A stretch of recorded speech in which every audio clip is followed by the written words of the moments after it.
તારીખ 30/4/2025 તો જે કોઈને પોલીસ સફળતી પ્રાપ્ત યોજના નિમિત્તે ફાળો આપવાની છે તો એ કાર્યાલય આવી ફાળો નોંધાવી અને બાકી પોસ્ટ મેળવી દીધો. અને યાત્રાળુ ભાઈ બહેનો આ પોતપોતાની વસ્તુ આંચવીને રાખજો. આપણા બાળકોને કંઈ પહેરાવેલું હોય, આપણા પોતા હોય, આપણા પેલીમાં કંઈ હોય, આપણા પક્ષમાં કંઈ હોય તો એ આંચવીને રાખજો બાપા. આ બેવાની ફોજ બાંધતા પહેલા આપણે આપણી પોતપોતાની વસ્તુ આંચવીને રાખવી, જેથી કરીને મજા બગડી ન જાય. હા, ખોવાઈ જાય પછી, કારણ કે પાકીટમાં આટા પૈસા ખોવાઈ ગયા, મજા બગડી જાય, વાપરવા કઈ રહે નહીં. તો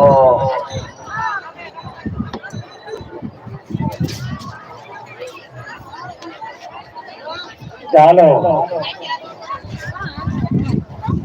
જાનમેર વાળા કચુબેન, જાનમેર વાળા કચુબેન, અહીંયા તમારે બેન વેલુબેન વાટ જોઈને ઉભા છે. માતાજીના મંદિરની સામે કાર્યાલય છે ત્યાં. જાનમેર વાળા કચુબેન, કચુબેન ની રાહ જોઈને વેલુબેન અહીંયા ઉભા છે. ચાલો એક નાની છોકરીની દુઃખમાંથી પેન્ડલ કપાડવું છે. યાત્રાળુ ભાઈ બહેનો ધ્યાન રાખજો બાળકોનો. હા, પોતાના બાળકોને આંચવીને રાખજો બાપા. હાથમાં પહેરાવેલું હોય, પગમાં પહેરેલું હોય, ડોકમાં પહેરાવેલું હોય તો આંચવીને રાખજો યાત્રાળુ ભાઈ બહેનો.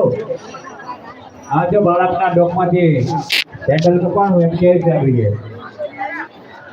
ચાલો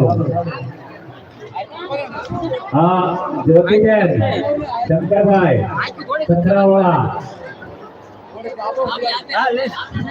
ચાલો અહીંયા રાહ જોઈને ઉભા છે તમારી જ્યોતિબેન ની.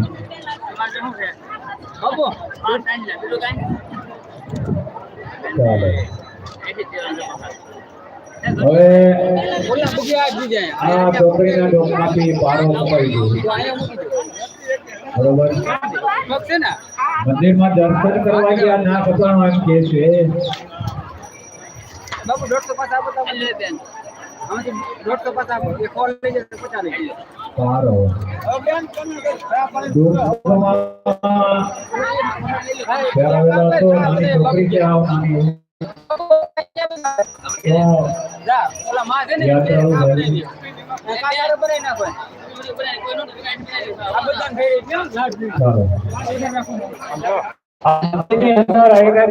દર્શન કરાવવા ગયા ત્યાં રુદ્રાક્ષનો પારો એને બંધેલો હતો સોનાથી, તો એ કપાઈ ગયો છે.